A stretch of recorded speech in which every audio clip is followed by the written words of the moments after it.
जामा डोगरी मैं यक्ष सागर और आप देख रहे हैं रफ्तार जम्मू। चंद पलों की गुफ्तगू और सच से करवाएंगे रूबरू। भारत सरकार द्वारा लोकसभा में एक बिल लाया गया, इलेक्शन रिफॉर्म बिल, यानी कि चुनाव सुधार संबंधी बिल। विपक्ष ने काफ़ी ज़्यादा शोर शराबा किया, लेकिन लोकसभा में इलेक्शन रिफॉर्म बिल पास हो चुका है। इसी पर चर्चा करने के लिए हमारे साथ आज यहाँ पर मौजूद हैं भारतीय जनता पार्टी से ब्रजेश गुप्ता जी। ब्रजेश गुप्ता जी, रफ्तार जम्मू में आपका हार्दिक अभिनंदन है। Thank you.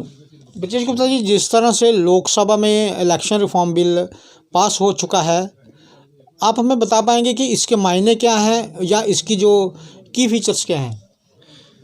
अक्षय जी, इसमें मैं आपको ये बोलूँगा कि चुनाव का जो रिफ़ॉर्म हुआ है, इसके बहुत से फ़ायदे हुए हैं और सारे फ़ायदे गिनाना तो मुश्किल होगा, लेकिन इसके मेन फ़ायदे जो हुए हैं, सबसे पहले तो गवर्नमेंट ने एक सिस्टम किया है कि आधार को लिंक किया जाएगा आपके वोटर आईडी के साथ में। आधार और वोटर की आईडी से बहुत से फ़ायदे होंगे। एक तो प्यूरिफिकेशन ऑफ वोट्स जो है वो, जो कि हमारा जनरल डिस्कशन का टॉपिक बना रहता है। हम घर में बैठते हैं दोस्तों के साथ या कि कॉमन पब्लिक से जब भी आपस में डिस्कस करते हैं, तो सबसे पहला ये एक इशू होता है कि जाली वोट जो चल रहे हैं उनका इलाज क्या है। वो तो एक वोट बैंक बन जाते हैं किसी भी एक पार्टी के लिए, जिसका मकसद ही चुनाव को बाई हुक और बाई क्रुक जीतना हो। इसके लिए क्या होगा कि जब आधार से लिंक होगा वोट, तो ऑटोमेटिकली मेरे हिसाब से ये पता चल जाएगा कि एक वोटर जो एक जगह पे रजिस्टर्ड है, क्या उसने एक डबल क्रॉस करने का तरीका ये तो नहीं निकाला है कि दूसरी जगह बेनिफिट्स लेने के लिए उसने 5-6 जगह पे जाके अपने वोट्स बनाए हों। जैसे कि जम्मू का कोई वासी जाके उधमपुर में या डोडा में जाके अपना बनवा ले, या कि जम्मू का कोई वासी बाहर की स्टेट में कोई काम करने के लिए गया है तो वो वहाँ पे जाके अपना वोट बनवा के तो वहाँ पे भी बेनिफिट्स लेता रहे। इसमें उसने तो बेनिफिट्स ले लिए, लेकिन नुकसान किसका हुआ? देश का नुकसान हुआ, गवर्नमेंट का भी नुकसान हुआ कि वोट गलत तरीके से पड़ा। वो जहाँ से इन्फ्लुएंस्ड होगा वहाँ से वोट डालेगा। उसका सबसे बढ़िया इलाज जो गवर्नमेंट ने किया है वो ये किया, आधार से लिंकिंग होगी। आधार से लिंकिंग करने के बाद में इमीडिएटली पता चल जाएगा कि वो बंदा ऑलरेडी कहाँ पे रजिस्टर्ड है।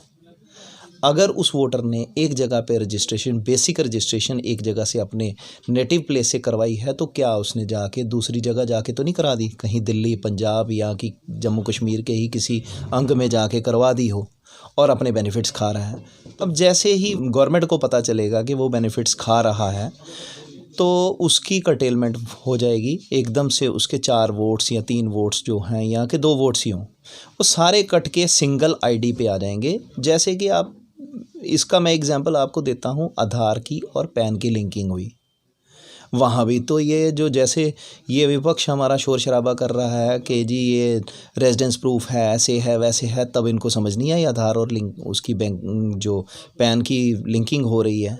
ये क्या है? प्यूरिफिकेशन है कि जिसमें कि आपकी सिंगल आईडी पे आपके सारे अकाउंट्स हो जाएंगे। इसी तरह से सिंगल आईडी पे आपका वोटर भी आ जाएगा। जैसे जो नए वोटर्स हैं उनके लिए क्या है इस बिल में?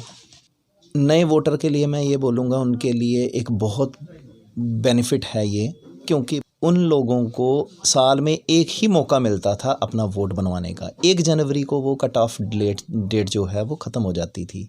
1 जनवरी तक जो लोग अपना वोट उसमें रजिस्टर करवा लेते थे तो उनको वोट बन जाता था। 1 जनवरी के बाद का वोटर जो है, जो प्रोस्पेक्टिव वोटर है, उसको वेट करना पड़ता था कि मैं कब मेरे को वोट करने का अधिकार मिलेगा, कब मेरा वोट बनेगा। और बच्चे 18 के बाद 19 साल के हो जाते थे, उनका वोट नहीं बन पाता था। जो ये विधेयक आया है, इसके बाद में साल में 4 कट ऑफ लिमिट्स डेट्स दी जाएंगी। उस डेट्स के हिसाब से एक बच्चा साल में 4 में से किसी भी बार अपना वोट अप्लाई कर सकता है और वोट उसको मिल जाएगा, सो दैट अगले इलेक्टोरल प्रोसेस से पहले उसका वोट बना हो और वो उस वोट का यूज़ करके अपने वोटिंग अधिकार को यूज़ करके इलेक्शन गवर्नमेंट बनाने में पूरा साथ दे। आने वाले दिनों में 5 राज्यों में इलेक्शन है, उसी के चलते ये बिल लाया गया या उसके बाद भी ला सकते थे? देखिए, बिल लाने के लिए कोई मौसम नहीं बनाना पड़ता। बिल लाना था तो उसके लिए 5 राज्यों की इलेक्शन को देखते हुए भी लाया जा सकता है कि उससे पहले ही ये चीज़ें हो जाएं कि जो नकली वोट या फ़र्जी वोट जिसको बोलते हैं वो इलेक्शन से पहले ही ख़त्म हो जाए। तो क्यों ना एक अच्छी इलेक्शन और अच्छे इलेक्शन का रिज़ल्ट हमारे सामने आ जाए और हम लोगों को एक ऐसी सक्षम सरकार मिले जो कि असल वोटों के नाम से बनी हो, फ़र्जी वोटों का नाम जिसके अंदर ना हो।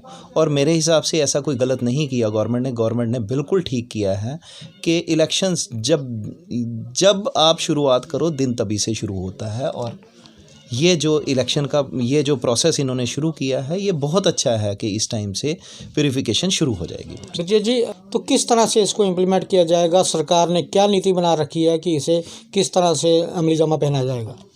देखिए, सरकार आजकल डिजिटल होती जा रही है और डिजिटल होने में बहुत ही एक अच्छा तरीका ये है कि जैसे आप आधार और मैंने आपको थोड़ी देर पहले ही एक एग्जांपल दी थी आधार और पैन की लिंकिंग की। जैसे इनकम टैक्स डिपार्टमेंट की साइट पे आप जाओ और वहाँ पे आधार और पैन को आप लिंक कर सकते हो, वैसे ही मेरे ख्याल में इलेक्शन कमीशन के पोर्टल पे ये थोड़ी दिन के अंदर आ जाएगा कि आप आधार को अपने वोट के साथ में लिंक कर दो। तो मेरे को नहीं लगता है कि इतना लंबा ये प्रोसेस होगा कि किसी को कागज़ लेके जाना है और अपने वोट को लिंक करवाने के लिए 50 फाइलें लेके जाना है। उन लोगों को ऑनलाइन ही ये चीज़ जो है सुविधा जो है मिल जाएगी, क्योंकि आज के टाइम पे किसी भी जगह पे हमने आधार के साथ किसी चीज़ को लिंक करना होता है, यहाँ के एज आईडी डालना होता है तो ऑटो फैच ये जो होता है डाटा ऑटो फैच हो जाता है। आप आधार का नंबर डालो और उसके बाद ओटीपी अपने आप अपने फ़ोन में आ जाता है और उसके बाद जो ओटीपी आने के बाद में आप वेरीफाई करो, आपका सारा डाटा आपके फेस के साथ में उस साइट पे दिख जाता है। और लिंकिंग मुझे नहीं लगता कि इतनी मुश्किल होगी, बड़ी इजी लिंकिंग होगी कि क्या ये अनिवार्य है, ज़रूरी है, कंपलसरी है कि हर किसी को एनरोल करना है इसमें, या कोई आप अपनी बात रखना चाहते हैं रफ्तार जम्मू के माध्यम से रख सकते हैं? देखिए, एनरोल करना ज़रूरी ऐसा है कि ज़रूरी आप अपने दिल से कहें तो मेरे हिसाब से बहुत ज़रूरी है।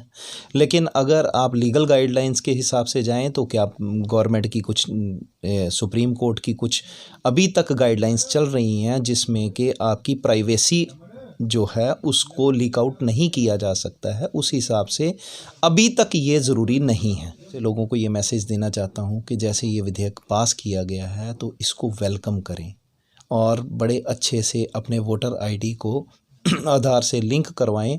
और जो एक अच्छी सरकार बनाने का आपका सपना है और आपके दिल में इज़्म है कि हम एक अच्छी सरकार बना के अपने देश की तरक्की करवाएं, उसमें पूरा योगदान दें। इलेक्शन रिफॉर्म बिल पर इनसे चर्चा की गई। लोकसभा में ये बिल पास हो चुका है, राज्यसभा में अभी इसको पास करवाना बाकी है। कहने का तात्पर्य ये है कि अगर ये बिल पास हो जाता है तो इससे क्या होगा कि जो भी फर्जी वोटर्स हैं उन्हें लिस्ट में से बाहर निकाल दिया जाएगा। एक बंदे के नाम पर एक ही वोट होगा और वोटर लिस्ट में उसका नाम रहेगा। और जो बच्चे हैं जिनका नई नाम है या जो नया अपना वोटर आईडी कार्ड बनाना चाहते हैं या वोट बनाना चाहते हैं, उन्हें साल में 4 दिन दिए जाएंगे कि उन 4 दिनों में अभी भी जाकर वो अपना वोटर आईडी कार्ड बनवा सकते हैं। वोटर लिस्ट है उसमें पारदर्शिता आए और इससे ये पता चलेगा कि जब भी इलेक्शन होगी कि किस पार्टी को कितने वोट पड़ते हैं, ये सबको क्लियर हो पाएगा। क्योंकि फर्जी वोटर की वजह से पिक्चर क्लियर नहीं हो पाती। आगे भी देखते रहें रफ्तार जम्मू, जय भारत।